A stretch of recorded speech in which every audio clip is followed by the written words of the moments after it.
Bismillahirrahmanirrahim. Assalamualaikum warahmatullahi wabarakatuh. Kami dari kelompok 9 akan mempresentasikan hasil diskusi dari kelompok kami yang membahas tentang pajak karbon. Sebelumnya, perkenalan dulu, saya Arifah Rahdatul Aisyah Putri Nafiah, dan ada dua teman saya yaitu Kina dan Nurofi. Next.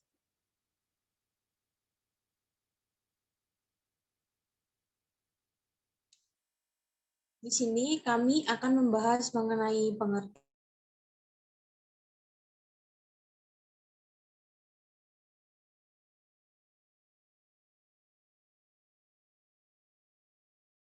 karbon, pengenaan pajak karbon, peta jalan karbon, dan yang terakhir update penyusunan aturan pelaksanaan pajak karbon. Next.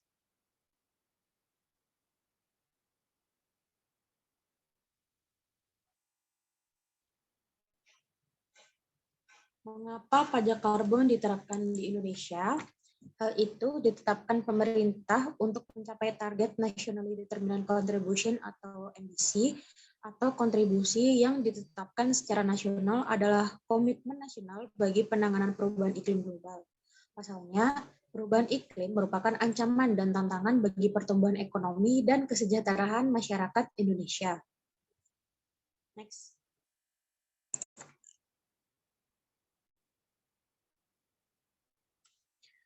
Pengertian. Pajak karbon adalah pajak yang dikenakan atas emisi karbon yang memberikan dampak negatif bagi lingkungan hidup. Definisi pajak karbon tersebut diambil dari Undang-Undang Nomor 7 Tahun 2021 tentang harmonisasi peraturan perpajakan atau Undang-Undang HPP pada pasal 13 ayat 1. Undang-Undang HPP memang Indonesia, selain sejumlah regulasi lain yang merupakan peraturan pajak karbon sebagai aturan turunan Undang-Undang HPP. Next.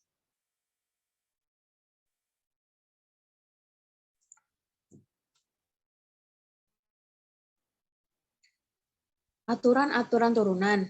Yang pertama ada landasan pokok, yaitu Undang-Undang Nomor 7 Tahun 2021 tentang harmonisasi peraturan perpajakan. Yang kedua, pasal 13 Perpres Nomor 98 Tahun 2021 tentang penyelenggaraan nilai ekonomi karbon atau NIK pada pasal 58. Yang kedua ada aturan pelaksanaan yang sedang disusun. Yang pertama ada RPMK tentang tarif dan DPP pajak karbon, yang kedua PMK tentang tata cara dan mekanisme pengenaan pajak karbon, yang ketiga PP tentang peta jalan pajak karbon, dan yang terakhir PP tentang subjek dan alokasi pajak karbon. Next.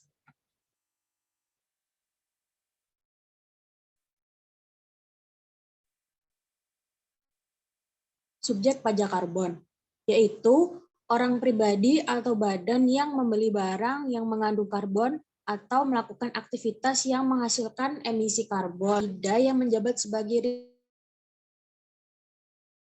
Research and Knowledge Manager di Deprakarsa pada pasal 13 ayat 5 Undang-Undang HPP menjelaskan bahwa subjek pajak karbon hanya orang pribadi atau badan yang membeli barang tersebut mengandung CO2 atau menghasilkan emisi karbon.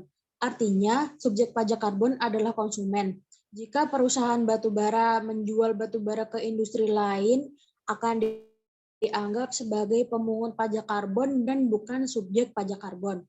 Pertimbangan pemerintah yang menerapkan penanganan pajak karbon pada sisi permintaan ini tidak tepat sasaran dan dapat menimbulkan asumsi bahwa pemerintah hanya berpihak pada produsen, padahal pajak menjadi salah satu alat kontrol dalam mewujudkan sistem pajak yang berkeadilan yang tidak hanya untuk mengubah perilaku konsumen, namun juga praktik buruk produsen penyumbang emisi karbon tinggi. Selanjutnya akan dijelaskan oleh Nurof.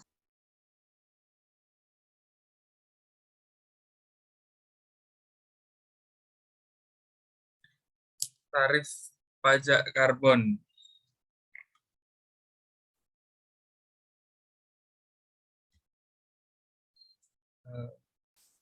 Tarif pajak karbon ditetapkan lebih tinggi atau sama dengan harga karbon di pasar karbon per kilogram karbon dioksida ekuivalen atau satuan yang setara. Tarif pajak dalam hal harga karbon di pasar karbon lebih rendah dari 30 per kilogram karbon dioksida ekuivalen atau satuan yang setara. Tarif pajak karbon ditetapkan sebesar paling rendah 30 per kilogram karbon dioksida ekuivalen atau satuan yang setara.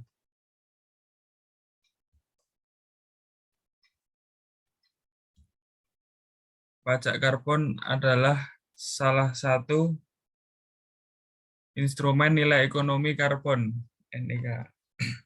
Tujuan: mengubah perilaku, mendukung penurunan emisi, mendorong investasi dan inovasi. Prinsip-prinsip penerapan: 1. Adil, 2. Terjangkau, 3. Bertahap. Tujuan 1. Mengubah perilaku. Maksudnya bertujuan untuk mengubah perilaku para pelaku ekonomi atau beralih kepada aktivitas ekonomi hijau yang rendah karbon. 2. Mendukung penurunan emisi. Mendukung target penurunan emisi GRK dalam jangka menengah dan panjang. 3. Mendorong investasi dan inovasi. Mendorong perkembangan pasar karbon, inovasi, teknologi, dan investasi yang lebih efisien, rendah karbon, dan ramah lingkungan. Prinsip-prinsip penerapan. Prinsip pertama, adil. Berdasarkan pada prinsip pencemar membayar. Prinsip kedua, terjangkau. Terjangkau memperhatikan aspek keterjangkauan demi kepentingan masyarakat luas. Prinsip ketiga, bertahap. Bertahap yaitu memperhatikan kesiapan sektor agar tidak memberatkan masyarakat. Skema pengenaan pajak karbon. Untuk tahap awal yaitu 1 April 2022, pajak karbon akan diterapkan pada PLTU batubara dengan mekanisme pajak berdasarkan batas emisi cap and tax. Skema pajak karbon di UU HPP. Pembangkit A menimbulkan karbon dioksida yang melebihi cap batasan, sedangkan pembangkit B menghasilkan emisi di bawah cap, maka pembangkit A bisa membeli sertifikat izin emisi (SIE) kepada pembangkit B. Skema pengenaan pajak karbon cap and tax. Setelah pembangkit A melakukan pembelian SIE dari pembangkit C, ternyata emisi karbon dioksida CO2 masih ada yang belum tertutup dengan pembelian SIE. Maka emisi yang tidak tertutup tersebut yang akan dikenakan pajak karbon.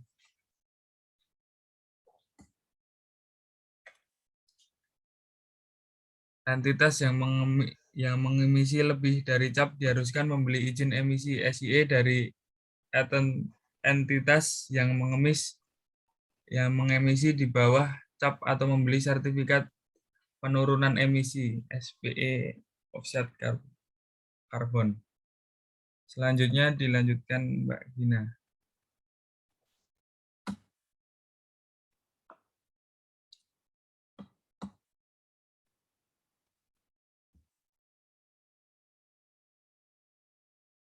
Kebijakan pajak karbon tidak berdiri sendiri, melainkan merupakan paket kebijakan komprehensif untuk penurunan emisi dan stimulus untuk transisi menuju ekonomi yang lebih berkelanjutan. Peta jalan karbon sebagaimana pada pasal 13 ayat 3, dimaksud pada ayat 2 huruf A memuat A. Strategi penurunan emisi karbon. Untuk strategi penurunan emisi karbon, emisi gas rumah kaca akan terus ditekan hingga 2030 dan menjadi modal mencapai net zero emission (NZE) pada 2060 mendatang. Poin B, sasaran sektor prioritas. Pemerintah menetapkan 3 sektor utama untuk menurunkan emisi, yaitu pada energi, transportasi, dan sektor kehutanan. Total target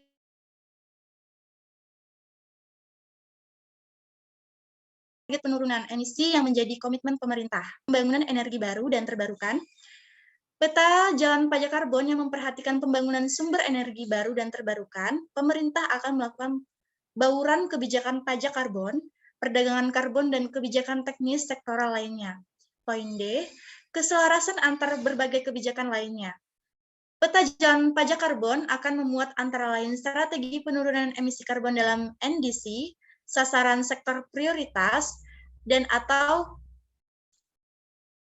memperhatikan pembangunan energi baru terbarukan.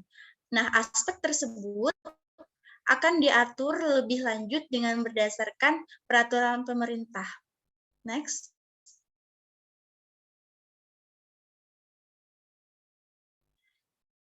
Pemerintah menjelaskan pajak karbon akan dilakukan secara bertahap, yaitu pada 2021, 2022, dan 2025, sesuai dengan roadmap yang memperhatikan pasar karbon, pencapaian target nationally determined contribution NCD, kesiapan sektor, dan kondisi ekonomi. Next. Peta jalan karbon pada tahun 2021 memuat beberapa poin, seperti penetapan Perpres nilai ekonomi karbon, penetapan Undang-Undang HPP dengan salah satu klausulnya adalah pajak karbon, pengembangan mekanisme teknik pajak karbon dan bursa karbon, dan beberapa poin lainnya. Next. Peta jalan karbon tahun 2022, yaitu adanya sinkronasi cap and trade dan cap and tax, subsektor ketenaga listrikan, penetapan CAPU atau sektor pembangkit listrik batubara oleh Kementerian ISDM, dan beberapa poin lainnya. Next. Peta jalan karbon 2025, yaitu implementasi perdagangan karbon secara penuh melalui bursa karbon, dan perluasan sektor cap and trade dan cap and tax dengan pentahapan sesuai dengan kesiapan sektor. Next.